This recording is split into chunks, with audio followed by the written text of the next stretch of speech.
আল্লাহর রাস্তায় যারা জিহাদ করে শহীদ হবে, এই শহীদদেরকে আল্লাহ সুপারিশের অনুমতি দিয়ে দিবে। আপনারা এখন প্রশ্ন করতে পারেন, হুজুর এতদিন শুনলাম নবীজি ছাড়া নাকি কেউ সুপারিশ করবে না। আদম বলবে ইয়া নফসি নফসি, মুসা বলবে ইয়া নফসি নফসি, ঈসা বলবে ইয়া নফসি নফসি, ইব্রাহিম বলবে ইয়া নফসি নফসি, ইয়াহইয়া বলবে ইয়া নফসি নফসি। একটা মাত্র জায়গা থেকে আওয়াজ বের হবে ইয়া উম্মতি ইয়া উম্মতি। হযরত এতদিন না এই হাদিস শুনলাম, এখন আবার শুনতেছি আরো 3 গ্রুপ নাকি সুপারিশ করবে। তাহলে হুজুর সত্য কোনটা? এতদিন আমরা শুনছি কি সুপারিশ করবে কয়জন? একজন, তিনি কে? এখন শুনতেছি আরো 3 জন করবে। তাহলে হুজুর সত্যটা কোনটা? এই ব্যাখ্যা জানার জন্যই হুজুর দরকার। ব্যাখ্যা জানার জন্য কি দরকার? নিজে নিজে পণ্ডিতি করে ইসলাম শিখতে গেলে নাস্তিক হয়ে যাবেন। ইসলাম শিখার জন্যই একজন গুরু দরকার। এক হাদিসে আছে, বুখারীর হাদিস, নবীজি সুপারিশ করবে। আরেক হাদিসে আছে 3 প্রকার ব্যক্তি। সব হাদিস একত্রিত করা হলে জানা যায় 12 প্রকার ব্যক্তি সুপারিশ করবে। কয় প্রকার? এই 12 প্রকার ব্যক্তি কারা কারা, এটা নিয়ে লম্বা একটা ওয়াজ আছে। এটা আল্লাহ কোনোদিন তৌফিক দিলে আলাদা 12 প্রকার নিয়ে শুরু করতে হবে, ওইটা অন্য কথা। তাহলে হুজুর সত্য কোনটা? একদিকে শুনি নবী সুপারিশ করবে, আরেক দিকে শুনি 12 প্রকার ব্যক্তি সুপারিশ করবে। সত্য কোনটা? দুটোটাই সত্য। কেমনে সত্য? কয় শাফাআত 2 প্রকার। জোরে বলেন কয় প্রকার? একটা শাফাআত হলো শাফাআতে কুবরা, এটা শুধু নবীজিকে অনুমতি দেওয়া হবে, একমাত্র নবীজি সুপারিশের অনুমতি পাবেন। এটা হলো আদম বলবে ইয়া নফসি নফসি, মুসা বলবে ইয়া নফসি নফসি, ঈসা বলবে ইয়া নফসি নফসি, ইব্রাহিম বলবে ইয়া নফসি নফসি, জাকারিয়া বলবে ইয়া নফসি নফসি, ইয়াহইয়া বলবে ইয়া নফসি নফসি। সবাই যখন বলবে ইয়া নফসি নফসি, একটা মাত্র জায়গা থেকে আওয়াজ বের হবে ইয়া উম্মতি শাফিঈ রোজে জাযাওয়া গা খতীবে আম্বিয়া, শাফিঈ রোজে জাযাওয়া গা খতীবে আম্বিয়া, সাহেবে হাউজো লিবাজিল্লে খুদা রোজে আদিদ, সাহেবে খুলকে আযীম মজহরে জুদে আমির, সাহেবে খুলকে আযীম মজহরে জুদে আমির, आयते रहमत के शाने उरऊ बस्तो रहीम, आयते रहमत के शाने उरऊ बस्तो रहीम, रहमतुल लिल आलमी खान दश खुदा बंदे करीम। আপনারা ঘুমায় গেছেন, বয়ান শেষ করে দেই, তাহলে চিৎকার দিয়া বলেন আল্লাহু আকবার। रहमतुल लिल आलमी खान दश खुदा बंदे करीम, खल्क खुल्क कबुल फ़िअलु हदियु समझे वो हमीद, खल्क खुल्क कबुल फ़िअलु हदियु समझे वो हमीद, वमा अरसलनाका इल्ला रहमतल लिल आलमीन। ওই সুপারিশ করবেন একমাত্র নবীজি, এটাকে বলা হয় শাফাআতে কুবরা। আর একটা সুপারিশের জায়গা হলো শাফাআতে সুগরা। এই সুপারিশ করবে সাধারণ উম্মতেরা। এটা কেমনে? নবীজি সুপারিশের অনুমতি দেওয়ার পর, নবীজি সুপারিশ করার পরে বিশাল বড় এক জামাত হয়ে যাবে জান্নাতি। ওই জান্নাতীদেরকে আল্লাহ আরো 12টা গ্রুপকে সুপারিশের অনুমতি দিবে, আলাদা পরে 12 গ্রুপ সুপারিশ করবে। এই সুপারিশের নাম হলো শাফাআতে সুগরা। তাহলে বলেন শাফাআতে কুবরার অধিকারী হবে কয়জন, আর শাফাআতে সুগরার অধিকারী হবে কয়জন? 12 জন। বুঝতে পারছেন এবার? তাহলে এর মধ্যে থেকে প্রথম 3 জন কারা? নবীজি বলেন আল আম্বিয়া, নবীগণকে আল্লাহ সুপারিশের অনুমতি দিবেন। 2 নাম্বার সুম্মাল উলামা, উলামায়ে কেরামদেরকে আল্লাহ সুপারিশের অনুমতি দিবেন। 3 নাম্বার সুম্মা শুহাদা, 3 নাম্বার শহীদদেরকে আল্লাহ সুপারিশের অনুমতি দিবেন। এখন প্রশ্ন হইল হুজুর নবীগণ কয়জনের ব্যাপারে সুপারিশ করবে, আলেমগণ কয়জনের ব্যাপারে সুপারিশ করবে, শহীদগণ কয়জনের ব্যাপারে সুপারিশ করবে? উত্তরটা শুনবেননি? তাহলে খুব মনোযোগ। 1 নম্বর নবীগণ সুপারিশ করবে তার উম্মতের ব্যাপারে, যেই নবী সুপারিশ করবে তাদের উম্মতের ব্যাপারে সুপারিশ করবে। 2 নম্বর আলেমগণ সুপারিশ করবে কাদের ব্যাপারে একটু পরে বলতেছি। 3 নম্বর শহীদগণ সুপারিশ করবে, শহীদগণ সুপারিশ করবে কমপক্ষে 70 জনের ব্যাপারে। সুবহানাল্লাহ। নবীজি হাদিসের মধ্যে জানায় দেয় যে 70 জনের ব্যাপারে একজন শহীদ সুপারিশ করতে পারবে, বাকি রইল আলেম। আলেম কয়জনের ব্যাপারে সুপারিশ করবে এটা আমরা অন্য হাদিস থেকে জানি। নবীজি বলেন একজন আলেম যখন জান্নাতের দিকে যাবে, কিছু ব্যক্তিরা তার কাছে আসবে, আয়েশা বলবে হযরত আমি আপনাকে ভালোবাসি, আমি আপনাকে মহব্বত করি। ওই ব্যক্তি বলবে আমি তো তোমাকে চিনি না, তুমি আমাকে মহব্বত করো, এর প্রমাণ কি? ওই ব্যক্তি তখন বলবে হযরত আমি আপনাকে জীবনে একবার সাহায্য করেছিলাম। কি করেছিলাম? হাদিসের মধ্যে আসছে ওই ব্যক্তি বলবে আমি আপনাকে কমপক্ষে ওযুর পানি দিয়ে সহায়তা করেছিলাম। কি পানি দিয়া? ওযুর পানি দিয়ে সাহায্য করেছিলাম। ওই হুজুর বলবে ও তুমি নি? হ্যাঁ আমি। আচ্ছা আচ্ছা তুমি আমাকে মহব্বত করো, এটা আগে বলবা না, চলো আল্লাহর কাছে নিয়ে যাই। ওই আলেম আল্লাহর কাছে যাবে, যাওয়ার পরে বলবে আল্লাহ এই ব্যক্তিটা আমারে অনেক মহব্বত করে। আল্লাহ বলবে আসলেই মহব্বত করে তোমাকে, আমিও জানি তোমাকে মহব্বত করে, কিন্তু ওর ব্যাপারে এতক্ষণ কেউ সুপারিশ করে নাই, তুমি সুপারিশ করতেছো। আলেম বলবে আল্লাহ হ্যাঁ আমি সুপারিশ করতেছি। আল্লাহ বলবে যাও তোমার সুপারিশের বরকতে আমি আল্লাহ সব মুহাব্বতকারী বান্দাদেরকে জান্নাতি বানায় দিলাম। এই জন্যই তো নবীজি বলেন তুমি যদি জান্নাতি হইতে চাও তাহলে এক নাম্বার কাজ করো কুন আলিমান, তুমি আলেম হও। যদি আলেম হইতে না পারো আও মুতাআল্লিমান, আলেমের ছাত্র হও। যদি আলেমের ছাত্র হইতে না পারো আও মুস্তাঈনান, আলেমকে সাহায্য করো। যদি সাহায্য করতে না পারো আও মুহিব্বান, অন্তত আলেমকে মহব্বত করো। এই মহব্বতের উসিলায় আল্লাহ আল মারউ মা মান আহাব্বা, যার সাথে যার মহব্বত তার সাথে তার কিয়ামত। তুমি আলেমকে মহব্বত করো, এই উসিলায় আল্লাহ আলেমের সাথে জান্নাতে দিয়ে দিবে। এরপর নবীজি বলেন সাবধান ওয়ালা তাকুন খামিসান ফাতাহলিক, 5 নাম্বার হয়ো না তাহলে তুমি ফাতাহলিক ধ্বংস হয়ে যাইবা। 5 নাম্বারের ব্যাখ্যা কি? 5 নাম্বারের তরজমা হলো উলামা বিদ্বেষী হয়ো না। কি? উলামা বিদ্বেষী হলে ধ্বংস হয়ে যাবে বললেন কে? নবীজি বললেন কে? ফাতাহলিকের অর্থ কি? ধ্বংস হয়ে যাবে, হালাক হয়ে যাবে। উলামা বিদ্বেষী হয়া আপনি যদি আওয়ামী লীগের সাইনবোর্ডে উলামা বিদ্বেষী হন, আল্লাহ যেমন আওয়ামী লীগকে ধ্বংস করে দিছে, আল্লাহ পাকের জাত ও ইজ্জতের কসম করে বলি, কোটিবার কসম কাটলেও ভুল হবে না, আপনি যদি সাত গ্রুপ নাম দিয়ে উলামা বিদ্বেষী হন, আপনাকেও আল্লাহ অচিরেই ধ্বংস করে দিবে। এজন্য উলামা বিদ্বেষী কোন গ্রুপের নাম দিয়ে আলেম বিদ্বেষী হব না তো। যে আলেমরা আমার আপনার জন্য সুপারিশ করবে তাদের বিরোধিতা আমরা করব। কোন আলেমের নজরিয়া, কোন আলেমের মতামত আমার বুঝে না আসলে চুপ থাকবো, কিন্তু বিরোধিতা করব। তাহলে আলেমদের ব্যাপারে রহমতের বার্তা দিলেন নবীজি, তার মানে আমার নবীজি আলেমদের জন্য রহমত। জোরে বলেন সুবহানাল্লাহ। আলেম মানুষদের মধ্যে 6 নাম্বার শ্রেণী হাফেজে কোরআন। চিৎকার দিয়া বলেন কারা? হাফেজে কোরআনদের জন্য আমার নবীজি কিভাবে রহমত। নবীজি ইবনে মাজাহ শরীফের কিতাবের মধ্যে জানায় দেয় ক্বালা রাসূলুল্লাহ সাল্লাল্লাহু আলাইহি ওয়াসাল্লাম মান ক্বারাআল কুরআন ফাস্তাযহারাহু ফাআহাল্লা হালালাহু ওয়া হাররামা হারামাহু আদখালাহু আল্লাহুল জান্নাহ ওয়া শাফাহু ফি আশরাতিন মিন আহলি বাইতিহি ক্বাদ ওয়াজাবাত লাহুমুন নার। নবীজি বলেন কোন ব্যক্তি যদি কোরআনুল কারীমের হাফেজ হয়, হালাল হারাম মাইনা চলে, আদখালাহুল্লাহুল জান্নাহ, আল্লাহ ওই হাফেজকে জান্নাতে প্রবেশ করাবেন। শুধু জান্নাতে প্রবেশ করাবেন তাই নয়, নবীজি বলেন ওয়াশাফাহু ফি আশরাতিন মিন আহলি বাইতিহি ওয়া ওয়াজাবাত লাহুমুন নার।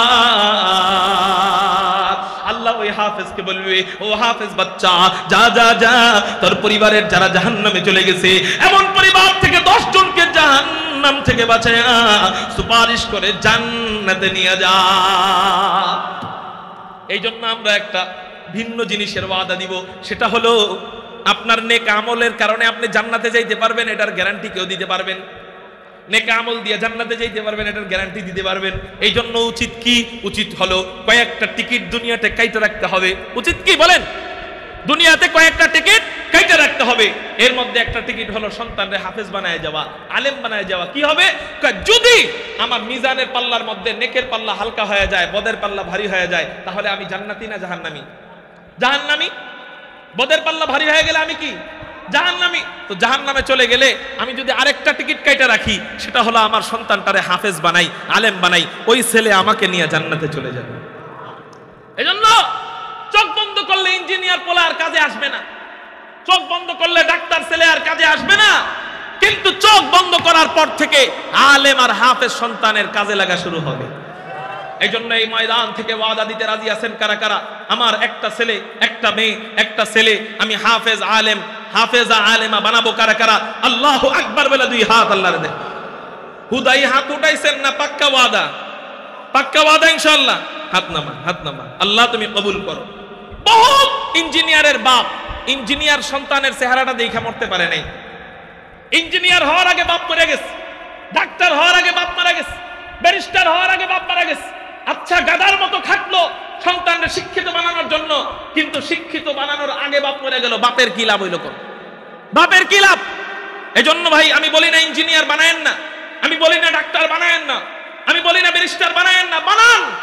কিন্তু নিজের ঘর থেকে একজন সুপারিশকারী রাইখা না গেলে আমি আপনার লেগে সুপারিশ করতে যাবো না। আমি জান্নাতে যাই না জাহান্নামে যাই ঠিক নাই। আমি কে? আমি আপনার জন্য সুপারিশ করতে যাব কেন? আপনি আমার জন্য সুপারিশ করতে আসবেন কেন? তখন মা সন্তানকে চিনবো না, আপনি আমারে চিনবেন। এজন্য নিজের ঘর থেকে একজন সুপারিশকারী রাইখা গেলে তার জন্য হাসরের ময়দানে কোনো টেনশন থাকবে। এজন্য ছেলে মেয়েদেরকে মাদ্রাসায় পড়াবেন তো ইনশাআল্লাহ। তাহলে কয় নাম্বার শ্রেণী গেল? 6 নাম্বার। জোরে বলেন কয় নাম্বার? নবীজির হাদিসগুলো শুনতে আপনাদেরকে অনেক বিরক্ত লাগতেছে। নবীর হাদিস যে যত মনোযোগ দিয়ে শুনবে আল্লাহ তার দিলে নবীজির ইশক তত বেশি ঢুকায় দিবেন। বলেন আলহামদুলিল্লাহ। 6 নাম্বার শ্রেণী হাফেজদের জন্য আমার নবী রহমত। জোরে বলেন আলহামদুলিল্লাহ। 7 নাম্বার শ্রেণী। মনোযোগ আসেনি আপনাদের? কার কার মনোযোগ নাই? আল্লাহু আকবার বলে হাত ওঠান। আচ্ছা একজন বাদে সবার মনোযোগ আছে, কোন আলহামদুলিল্লাহ। এবার খুব খেয়াল করেন 7 নাম্বার শ্রেণী কারা? হযরত আমরা তো হাফেজও হইতে পারলাম না, আমরা তো আলেমও হইতে পারলাম না, হযরত আমরা তো সাহাবীও হইতে পারলাম না, আমরা তো মুমিনও হইতে পারলাম না, আমরা তো মুত্তাকিও হইতে পারলাম না, আমরা হলো গুনাহগার বান্দা। আমাদের জন্য কি নবীজি রহমত না? উত্তর হলো ও গুনাহগার, আপনি শিরিক এবং কুফর করেন নাই, এই দুইটা ছাড়া সব গুনাহ আপনি করছেন। এবার বলেন আপনি কি জগৎবাসীর মাঝে আছেন না নাই? আপনি জগৎবাসীর মাঝে পড়েন কি পড়েন না? আপনি যদি জগৎবাসীর মাঝে পড়েন আপনার জন্য আমার নবী রহমত। জোরে বলেন সুবহানাল্লাহ। নবীজি সাহাবায়ে কেরামদেরকে বলেন ও আমার সাহাবীরা তোমরা কি জানো আমি হাসরের ময়দানে কাদের ব্যাপারে সুপারিশ করব?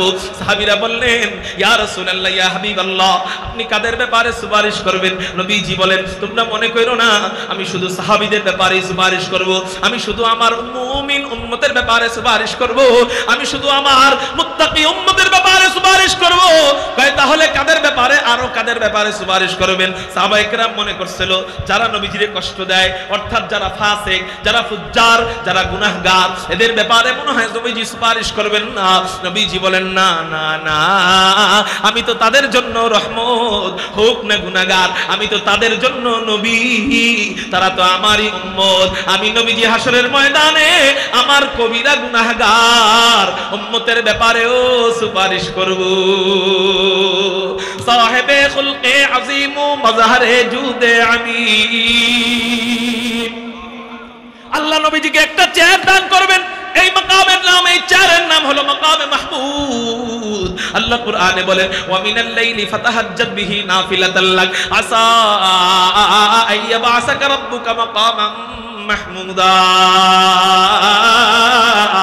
আল্লাহ নবীজিকে মাকামে মাহমুদ নামক একটা জায়গা দান করবেন হাসরের ময়দানে। নবীজি এই মাকামে মাহমুদে দাঁড়ায়া তার উম্মতের ব্যাপারে সুপারিশ করবে। তো এই মাকামে মাহমুদের ব্যাপারে হাদিস পাওয়া যায়। নবীজি বলেন এই মাকামে মাহমুদ হলো উড়ন্ত যানবাহনের মতো, বিমান যেমন ওড়ে মাকামে মাহমুদ নবীজিকে উড়ায়া উড়ায়া হাসরের ময়দানে ঘুরাইবে। তো নবীজিকে সর্বপ্রথম আল্লাহ, নবীজিকে বলবে রাসূল আপনি মাকামে মাহমুদে চড়েন। নবীজি বলবেন আল্লাহ আপনি আমারে মাকামে মাহমুদে চড়তে বলেন না।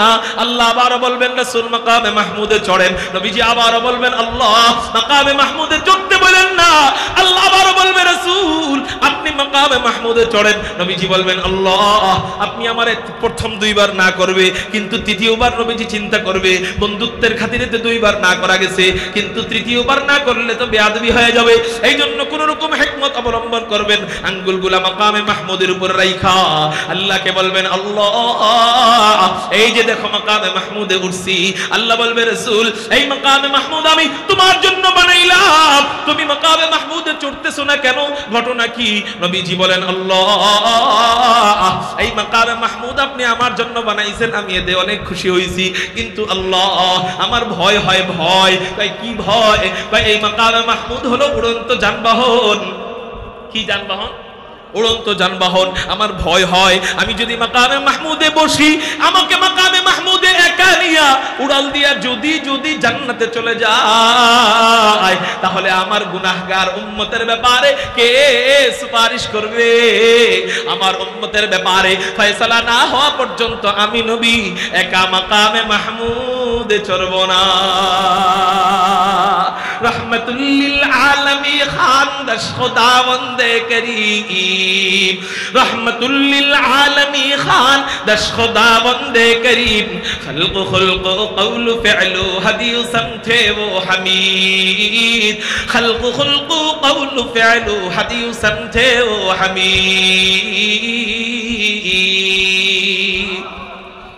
এই হলো রহমতওয়ালা নবী। সাহাবীও না, মুমিনও না, ওলিও না, আলেমও না, হাফেজও না, সাধারণ উম্মত, গুনাহগার উম্মত, তার ব্যাপারেও নবী কাঁদবে। আর ওই নবীরে আমরা কেমনে কষ্ট দেই? কয় নাম্বার শ্রেণী গেল? 7 নাম্বার। জোরে বলেন কয় নাম্বার? 8 নাম্বার শ্রেণী ইয়েতিম বাচ্চা। কারা? জোরে বলেন। এতিম বাচ্চাদের জন্য নবীজি কিভাবে রহমত? নবীজি হাদিসের মধ্যে বলেন ক্বালা রাসূলুল্লাহ সাল্লাল্লাহু আলাইহি ওয়াসাল্লাম মান দাম্মা ইয়াতীমান বাইনা আবাওয়াইনি মুসলিমাইনি ইলা তাআমিহি ওয়া শারাবিহি হাত্তা ইস্তাগনিয়া আনহু ওয়াজাবাত লাহুল জান্নাহ। এই এতিমদেরকে আমরা দেখতে পারি না, ভিক্ষুকে ভিক্ষা চাইলে আমরা যেমন তাড়ায় দেই, এতিমের জন্য, এতিমখানার জন্য মাদ্রাসার হুজুররা যখন আপনাদের কাছে হাত পাতে তখন হুজুরদেরকে এমনি তাড়ায় দেই। আরে না না না, এতিমকে দিলে কি হবে শোনেন। ইতিপূর্বে একটা হাদিস কে এমন পাইছেন যে এই হাদিসের উপর আমল করলে আল্লাহ তার জন্য জান্নাতকে ওয়াজিব করবে, এমন কোন হাদিস আপনাদের কাছে আমি বলছি? কিন্তু এই হাদিসটা মনোযোগ দিয়ে শুনেন। নবীজি বলেন মান দাম্মা ইয়াতীমান বাইনা আবাওয়াইনি মুসলিমাইনি ইলা তাআবিহি ওয়া শারাবিহি। নবীজি বলেন কোন ব্যক্তি যদি কোন মুসলিম পিতামাতার ইয়েতিম সন্তানের লালন পালনের জিম্মাদারি নিয়ে নেয়, ইলা তাআবিহি ওয়া শারাবিহি, খানাপিনার সাথে তাকে শরীক করে নেয়, নবীজি বলেন হাত্তা ইস্তাগনিয়া আনহু, ওই ইয়েতিম স্বাবলম্বী হওয়ার আগ পর্যন্ত ওই ইয়েতিমের জিম্মাদারি নিয়ে নেয়, নবীজি বলেন ওয়াজাবাত লাহুল জান্নাহ। সে মারা যাওয়ার পর, কবর জিন্দেগি অতিক্রম হওয়ার পর, হাসরের ময়দান অতিক্রম হওয়ার পর আল্লাহ তাকে জান্নাত দিবেন, বিষয়টা এমন নয়। নবীজি বলেন ওয়াজাবাত লাহুল জান্নাহ, ইয়েতিমকে ভরণ পোষণ করতে দেরি হবে, আল্লাহ তার জন্য জান্নাতকে সাথে সাথে ওয়াজিব করে দিবে। তাহলে ইয়েতিমকে মহব্বত করব নি ইনশাআল্লাহ, এতিমকে কখনো তুচ্ছ করব না তো ইনশাআল্লাহ। গেল 8 নাম্বার। 9, 10, 11, 12 দেখেন আপনি কোন শ্রেণীর মধ্যে পড়েন। 9, 10, 11 এই 3 নাম্বার, 3টা শ্রেণী একসাথে নবীজি বলেন। 9 নাম্বার শ্রেণী ঘুমন্ত ব্যক্তির জন্য আমার নবী রহমত, 10 নাম্বার শ্রেণী পাগলের জন্য আমার নবী রহমত, 11 নাম্বার শ্রেণী ছোট বাচ্চার জন্য আমার নবী রহমত। এই 3টা হাদিস একসাথে ইবনে মাজাহ শরীফের মধ্যে নবীজি জানায় দেয় ক্বালা রাসূলুল্লাহ সাল্লাল্লাহু আলাইহি ওয়াসাল্লাম রুফিআল কলাম আন সালাসাতিন। নবীজি বলেন আল্লাহ হাসরের ময়দানে 3 প্রকার ব্যক্তিকে সুপারিশের অনুমতি দিবেন। চিৎকার দিয়ে বলেন কয় প্রকার ব্যক্তিকে সুপারিশের অনুমতি দিবেন? এইটা তো গেল হাসরের ময়দানে না। রুফিআল কলাম আন সালাসাতিন, 3 ব্যক্তির কোনো গুনাহ আল্লাহ লেখে না। এই হাদিস এটা 3 ব্যক্তির কোনো গুনাহ আল্লাহ, 3 ব্যক্তির ব্যাপারে কলম উঠিয়ে নেওয়া হয়। রুফিআল কলাম আন সালাসাতিন, 3 ব্যক্তির ব্যাপারে আল্লাহ কলম উঠিয়ে নেয়। এই 3 ব্যক্তির কোনো গুনাহ আল্লাহ লেখেন না। নবীজি বলেন ওই 3 ব্যক্তি কারা? 1 নাম্বার আনিন নাইমি হাত্তা ইস্তাইকিজা, ঘুমন্ত ব্যক্তি ঘুমের ভিতরে যদি কোনো গুনাহ করে ফেলে, ঘুমের ভিতরে যদি কোনো খারাপ কাজ করে ফেলে, ঘুমের ভিতরে যদি শিরকি বাক্যও বলে ফেলে, ঘুমের ভিতরে যদি কুফরি বাক্যও বলে ফেলে, আল্লাহ ওই ঘুমন্ত ব্যক্তির কোনো গুনাহ লিখবেন না। একটু চিৎকার দিয়ে বলেন সুবহানাল্লাহ। ঘুমন্ত ব্যক্তি ঘুমের ভিতরে বউরে 14 তালাক দিছে। কয় তালাক? তালাক হবে নি। কেন হবে না? ওই যে আমার নবী ফতোয়া দিয়ে গেছে, রহমতের বার্তা দিয়ে গেছে, ঘুমন্ত ব্যক্তির জন্য কোনো গুনাহ লেখা হয় না। আমার নবী তাহলে বুঝা গেল 9 নাম্বার ঘুমন্ত ব্যক্তির জন্য রহমত। একটু চিৎকার দিয়া বলেন সুবহানাল্লাহ। 10 নাম্বার সমাজের সবচেয়ে তুচ্ছ শ্রেণী কারা? সমাজের সবচেয়ে তুচ্ছ শ্রেণী পাগলরা। আরে ফকিররেও মানুষ দেয়, পাগলরেও কেউ দেয় না। ফকিররেও মানুষ দান করে, কিন্তু পাগলরে কেউ দান করে না। কারণ দিবে কি? পাগলরে 10 টাকা দিলে ও আবার আরেকজনরে ওই টাকা দিয়ে দেয়। ঠিক না ভাই? ঠিক। পাগলে চাইতেও পারে না, পাগলরে না চাইলে কেউ খানাও দেয় না। যেই পাগল চাইতে পারে না, যেই পাগল টাকা দিলে টাকা আরেকজনকে দিয়ে দেয়। এই তো পরশুদিন মাহফিলে গেছিলাম টাঙ্গাইলে, তো টাঙ্গাইলে এসে দেখলাম, টাঙ্গাইলে যায় দেখলাম, টাঙ্গাইল না আপনার ওই জামালপুরে, ওখানে মাহফিলে গেলাম। যাওয়ার পরে দেখলাম এক পাগল মহিলা, একেবারে ছোটখাটো পাগল মহিলা, এই আইসা কালেকশন যখন চলে টাকা দিয়ে দিতেছে, সব টাকা দিয়ে দিতেছে। প্যাকেটের ভিতরে জিলাপি ছিল, এটাও দিয়ে দিল। আমি কইলাম সুবহানাল্লাহ, আমার ওয়াজ দিহি ওর সাথে পুরা মিলে গেল। সবসময় বয়ান করি কি, পাগল এত পাগল, এরা মানুষ দিবে কি? ও তো আরেকজনকে দিয়ে দেয়। তার মানে বোঝা গেল, যেই পাগলরে দুনিয়ার কেউ দিতে চায় না, সেই পাগলরেও খাওয়ায় কে? আচ্ছা, একটা পাগলরে যদি পাগল না চাওয়ার পরেও আল্লাহ খাওয়াইতে পারে, আমি যদি সুদ ছাইড়া, ঘুষ ছাইড়া, সুদ লাথি মাইরা, ঘুষকে লাথি মাইরা আল্লাহরে আল্লাহ বইলা ডাক দিয়া দিয়া 5 ওয়াক্ত নামাজে হাজিরা দিয়া আল্লাহর ইবাদত বন্দেগী করি, আল্লাহ কি আমারে খাওয়াইবো না? যেই পাগলরে আল্লাহ খাওয়ায়, সেই পাগলরে আমি আল্লাহ বইলা ডাক দিলে আল্লাহ আমারে খাওয়াইবো না? তো আমার নবী পাগলের ব্যাপারে বলে, এক মায়ের সন্তান ইঞ্জিনিয়ার, আরেকটা ডাক্তার, আরেকটা ব্যারিস্টার, আরেকটা প্রতিবন্ধী, আরেকটা কি মা গোস্ত বারে। তো ডাক্তাররে দেয় 5 টুকরা, ইঞ্জিনিয়াররে দেয় 5 টুকরা, ব্যারিস্টাররে দেয় 5 টুকরা, আর প্রতিবন্ধীরে দিবে 2 টুকরা। হ্যাঁ, কেন 2 টুকরা দিবে না? 5 টুকরাই দিবে, বরং আরো বেশি দিবে। কেন? কয় ও প্রতিবন্ধী হোক, আসতে দেন, ও তো আমারই সন্তান। ঠিক না?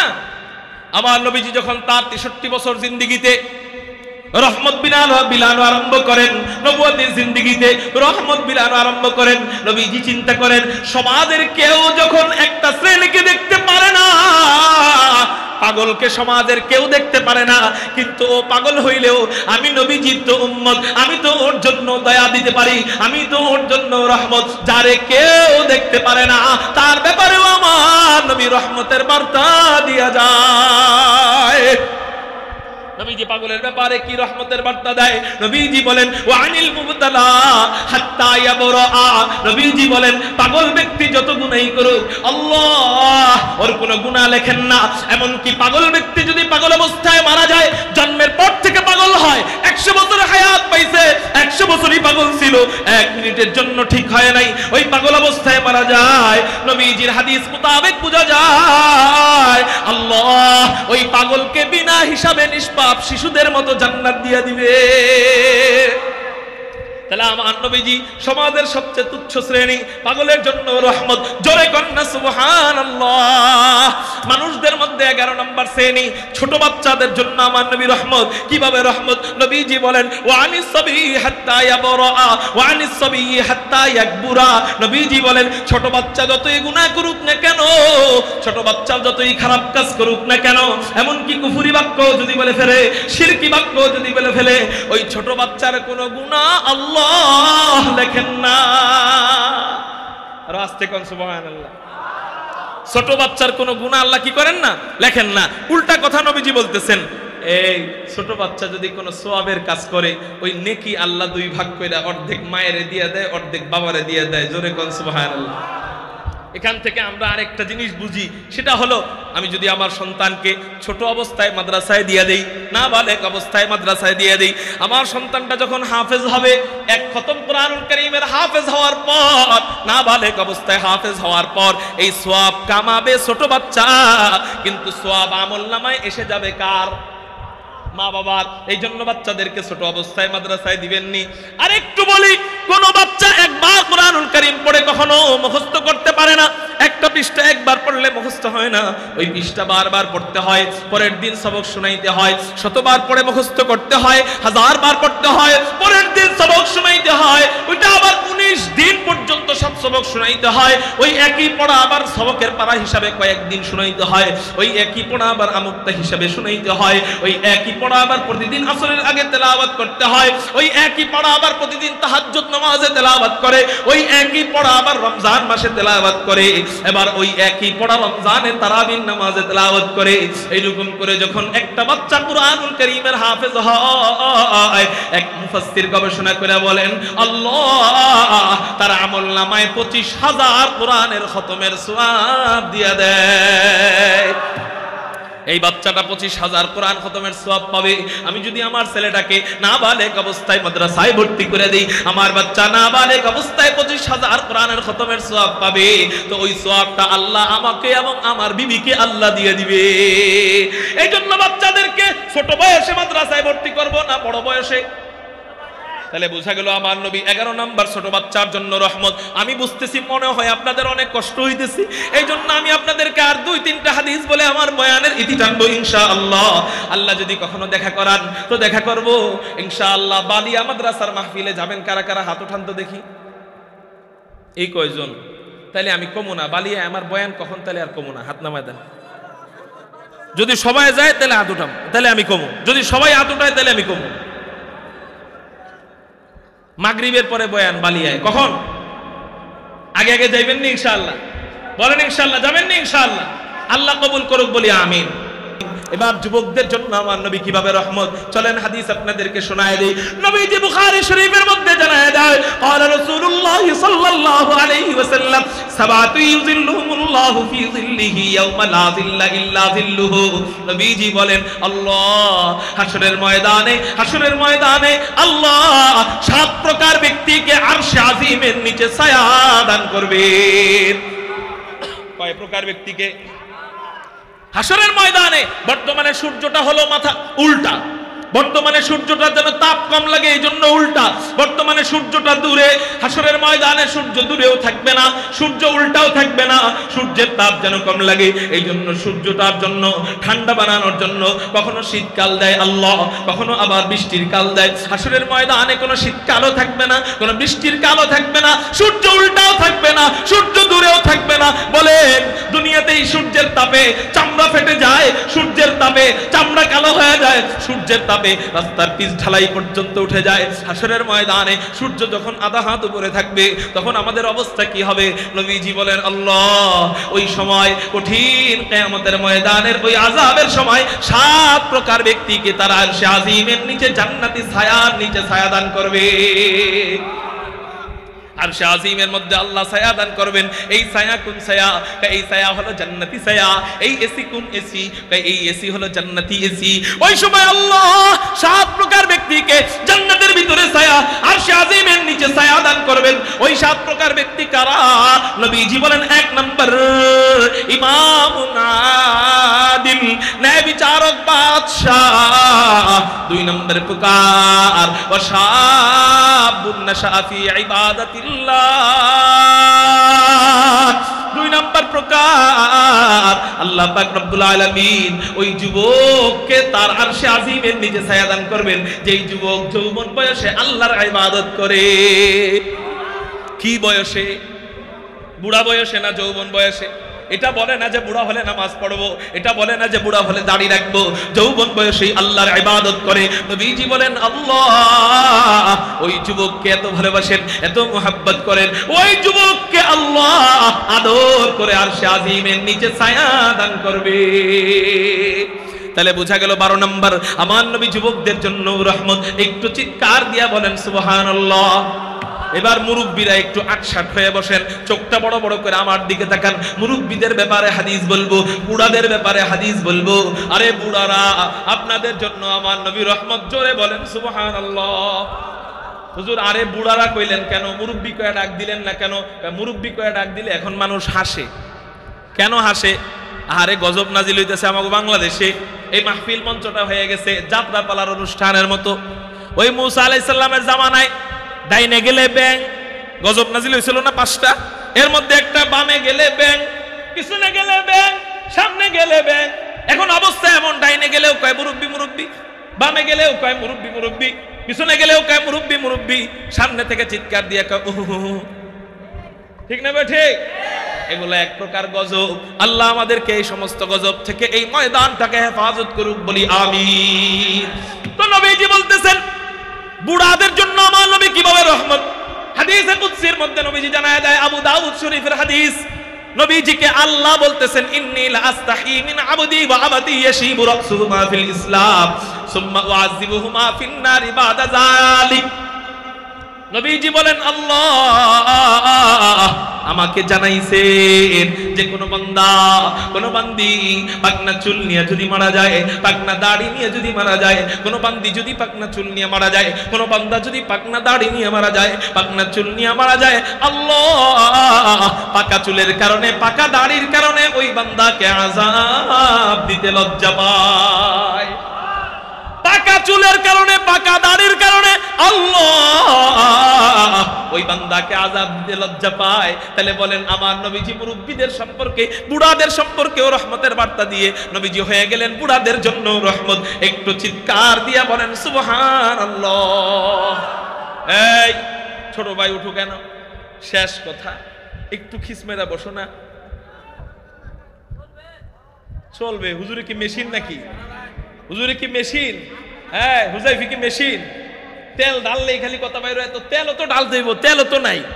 লাগছে ক্ষুদা মিয়া, দরকার হলে আবার ওয়াজ করবো, কিন্তু এখন বিদায় দিতে হইব।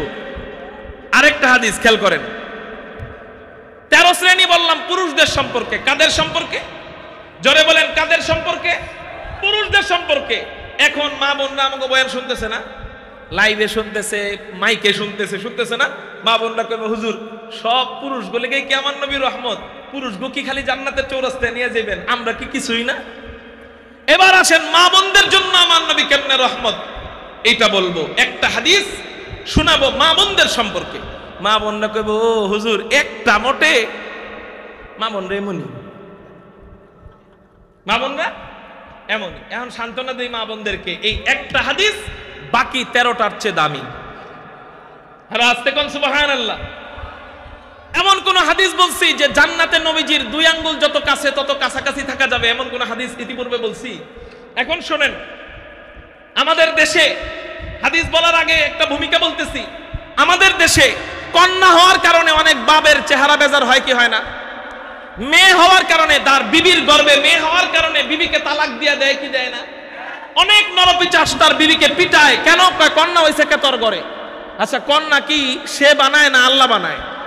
তো আল্লাহরে মানে অবস্থা যেন ও পিটাইতে পারতেছে না, যেন আল্লাহর সাথে যেন যুদ্ধ করতে পারতেছে না। কন্যা বিবির গর্ভে হইল কেন? বিবিকে পিটায়। কন্যা দেওয়ার মালিককে, ছেলে দেওয়ার মালিককে। তাহলে কেমন যেন আল্লাহ পাকের খুশির উপর আমি খুশি থাকতে পারলাম না। এজন্যই দেখা যায় আমাদের ঘরে কন্যা না হওয়ার কারণে আমরা বেজার হই, এজন্য ঘরে বরকত কমে যায়। কন্যা হওয়ার কারণে বেজার হই, এই কারণে ঘরে বরকত কমে যায়। কন্যা হইলে জীবনে কেউ বেজার হবেন না তো? কন্যা হইলে বিবিকে কেউ কষ্ট দিবেন না তো? কন্যা হইলে ছেলে আর মেয়ের মধ্যে কখনো বৈষম্য করবেন না তো? ছেলেকে সবসময় মাছের মাথা আর মাইয়াটারে সবসময় মাছের লেঞ্জা এমন করবেন না তো? এবার আসেন নবীজি কি বলে। নবীজি বলেন ক্বালা রাসূলুল্লাহ সাল্লাল্লাহু আলাইহি ওয়াসাল্লাম মান আলা জারিয়াতাইন দাখালতু আনা ওয়া হুয়াল জান্নাতা কাহাতাইন। নবীজি বলেন কোন ব্যক্তি যদি তার 2 জন কন্যা সন্তানকে লালন পালন করে, চিৎকার দিয়া বলেন কয়জন কন্যা সন্তান? 2 জন কন্যা সন্তানকে লালন পালন করে, নবীজি বলেন দাখালতু আনা ওয়া হুয়াল জান্নাত, আল্লাহ আমাকে এবং তাকে জান্নাতে প্রবেশ করাবেন। ভাই কেমনে জান্নাতে প্রবেশ করাবেন? ও নবীজি 2 আঙ্গুল ইশারা দিয়া বললেন ওয়া আশারা বিইসবাইনে। এই হাদিসের তরজমা বলার আগে আপনাদেরকে একটু বলতে চাই, জান্নাতে প্রবেশ করার সময় জান্নাতের গেট দিয়া যে আমরা প্রবেশ করব, এই হাদিসটা কেন বলতেছি একটু পরে বলবো। জান্নাতের গেট হবে কয়টা? নবীজি বুখারী শরীফের হাদিসের মধ্যে জানায়া দেয় ফিল জান্নাতি সামানিয়াতু আবওয়াবিন, জান্নাতের দরজা হবে 8টা। চিৎকার দিয়া বলেন কয়টা? আল্লাহ কোরআনে বলেন ওয়াসিকাল্লাযীনা তাকাউ রাব্বাহুম ইলাল জান্নাতি যুমারা, মুত্তাকি বান্দাদেরকে দলে দলে জান্নাতের দিকে নিয়ে যাওয়া হবে। হাত্তা ইযা জাউহা, যখন মুত্তাকি বান্দারা জান্নাতের কাছে যাবে, ওয়া ফুতিহাত আবওয়াবুহা, জান্নাতের সমস্ত দরজা আল্লাহ খুলে দিবে। এবার আসেন জান্নাতের দরজা কয়টা? নবীজি বলেন ফিল জান্নাতি সামানিয়াতু আবওয়াবিন, জান্নাতের দরজা 8টা। চিৎকার দিয়া বলেন কয়টা? এই 8টা দরজার নাম কি? 1 নম্বর দরজার নাম বাবুস সালাহ, 2 নম্বর দরজার নাম বাবুল জিহাদ, 3 নম্বর দরজার নাম বাবুর রাইয়ান, 4 নম্বর দরজার নাম বাবুস সাদাকা, 5 নম্বর দরজার নাম বাবুস শাফাআহ, 6 নম্বর দরজার নাম বাবুল কাযিমিনাল গায়জ ওয়াল আফিনা আনিন নাস, 7 নম্বর দরজার নাম বাবুর রাদি, 8 নম্বর দরজার নাম বাবুত তাওবা। চিৎকার দিয়ে বলেন সুবহানাল্লাহ। এই দরজা কত বড় হবে? নবীজি হাদিসের মধ্যে বলেন জান্নাতের দরজা কত বড় হবে। আমার দিকে খেয়াল করেন, জান্নাতের দরজাটা যখন খোলা হবে, জান্নাতের দরজার এক সাইড থেকে আরেক সাইডের দূরত্ব নবীজি বলেন 40 সানা, কমপক্ষে 40 বছরের রাস্তা দূরত্ব হবে। 40 বছরের রাস্তা কতটুক, এটা আপনাদেরকে আসলে আমি কেমনে বুঝাবো সেই যোগ্যতা আমার নাই। কারণ জান্নাত যে ব্যক্তি দেখে নাই, ওই ব্যক্তি কখনো কল্পনা করতে পারে না জান্নাতটা কেমন। ওই যে মুসলমানের হাসিতে একটা গল্প পড়ছিলাম, গল্পটা কি?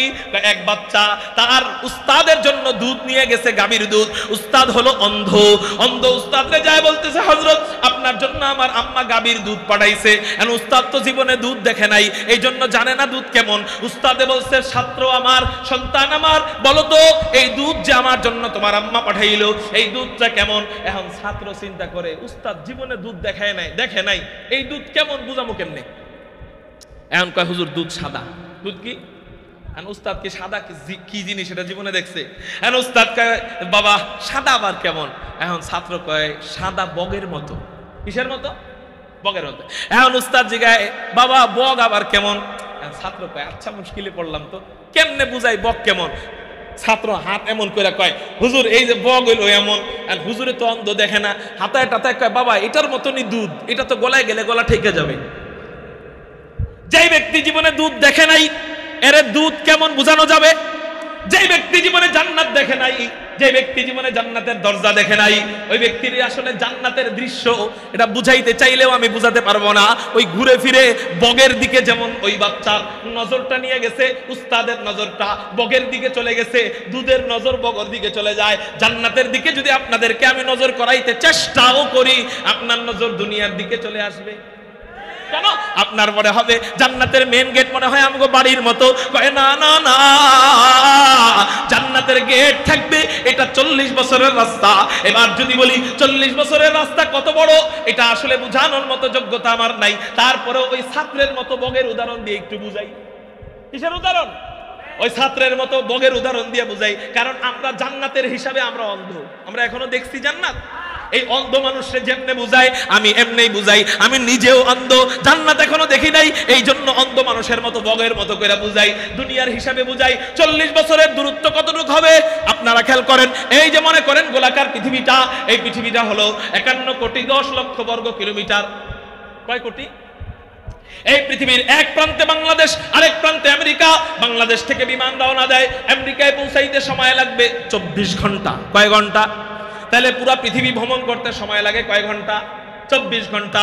এক প্রান্ত থেকে আরেক প্রান্তে ভ্রমণ করতে যদি 24 ঘন্টা লাগে, তাহলে বোঝা গেল 24 ঘন্টায় এক পৃথিবী, 24 ঘন্টায় 2 পৃথিবী, 24 ঘন্টায় 3 পৃথিবী। এবার আসেন 40 বছরে কয় 24 ঘন্টা আছে? 40 বছরে 14,624 ঘন্টা আছে। সুবহানাল্লাহ কইবেন না? 40 বছরে কয় হাজার ঘন্টা, কয় হাজার 24 ঘন্টা আছে? 14,624টা ঘন্টা আছে। তার মানে 14,600 পৃথিবী রাখা হবে। এই যে একটা পৃথিবী, তারপরে আরেক পৃথিবী, তারপরে আরেকটা, তারপরে 4 নাম্বার, তারপরে 5 নাম্বার, তারপরে 6 নাম্বার, এরকম করে 14,600 নাম্বার যেই পৃথিবী থাকবে, ওই পৃথিবী যত দূরে, জান্নাতের গেটের দরজা একটা অত দূরে, আরেকটা হলো এই প্রথম পৃথিবীর কাছে। এত মোটা থাকবে জান্নাতের দরজা। সুবহানাল্লাহ। এই দরজা দিয়ে জান্নাতীরা যখন প্রবেশ করবে, নবীজি হাদিসের মধ্যে বলেন, আল্লাহ,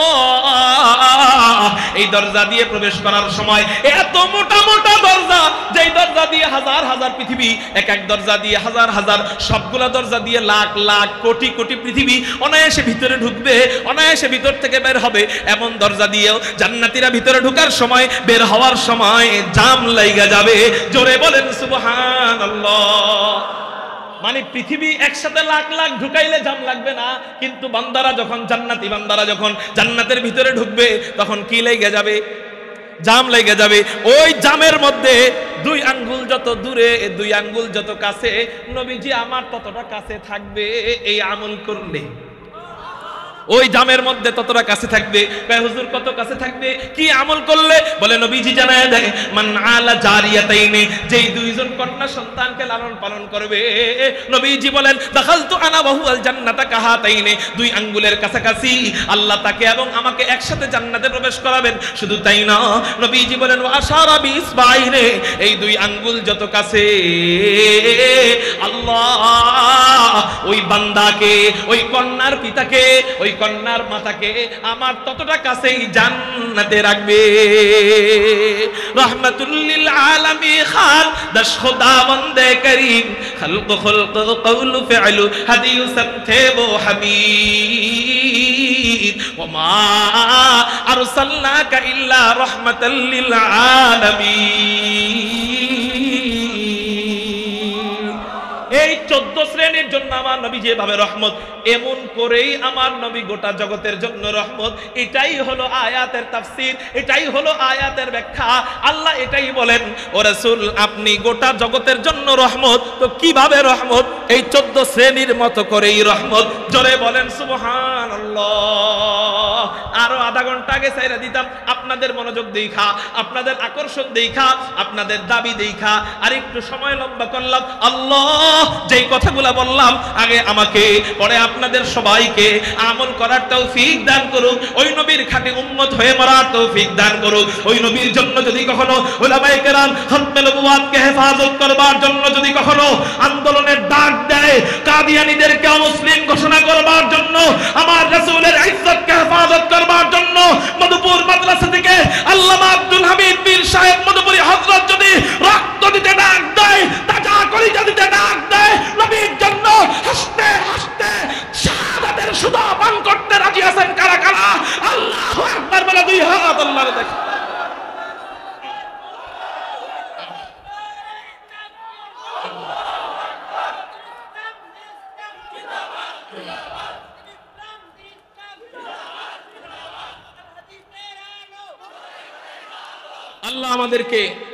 আল্লাহ আমাদেরকে বুঝবার আমল করবার তৌফিক দান করুক বলি আমি। মাঝখানে আমি একটা পণ্ডিতি করবো, বেজার হইবেন নি? হ্যাঁ, ছোট্ট 1 মিনিট সময় নিব। সবাই 3 বার সূরা ইখলাস পড়েন। আউযু বিল্লাহি মিনাশ শাইতানির রাজীম, বিসমিল্লাহির রহমানির রহিম। কুল হুয়াল্লাহু আহাদ, আল্লাহুস সামাদ, লাম ইয়ালিদ ওয়া লাম ইউলাদ ওয়া লাম ইয়াকুল লাহু কুফুয়ান আহাদ। বিসমিল্লাহির রহমানির রহিম। কুল হুয়াল্লাহু আহাদ, আল্লাহুস সামাদ, লাম ইয়ালিদ ওয়া লাম ইউলাদ ওয়া লাম ইয়াকুল লাহু কুফুয়ান আহাদ। বিসমিল্লাহির রহমানির রহিম। কুল হুয়াল্লাহু আহাদ, আল্লাহুস সামাদ, লাম ইয়ালিদ ওয়া লাম ইউলাদ ওয়া লাম ইয়াকুল লাহু কুফুয়ান আহাদ। সওয়াব হলো না? এই নেকিটা আমরা এই মাহফিলের যেই আয়োজক কমিটিরা গত হয়ে গেছে, মরহুম হয়ে গেছে, মারা গেছে, তাদের কবরে পাঠায় দিই। সবাই পাঠায় দিছি তো মনে মনে, ইনশাআল্লাহ। আল্লাহ আমাদেরকে কবুল করুন। আর সোনার মদিনায় পাঠায় দিই। সবাই বলে না আমি। আরেকটা যদি আমি চাই দিবেননি, আমার আব্বার কবরে যেন আল্লাহ পাঠায় দেয়, এটা বললে আপনারা রাজি হইবেননি? আপনাদের আমলের, নেক আমলের এই ভাগটা যেন আল্লাহ আমার আব্বার কবরেও পাঠায় দেন, বলে না আমি। আসসালামু আলাইকুম ওয়া রাহমাতুল্লাহি ওয়া বারাকাতুহু।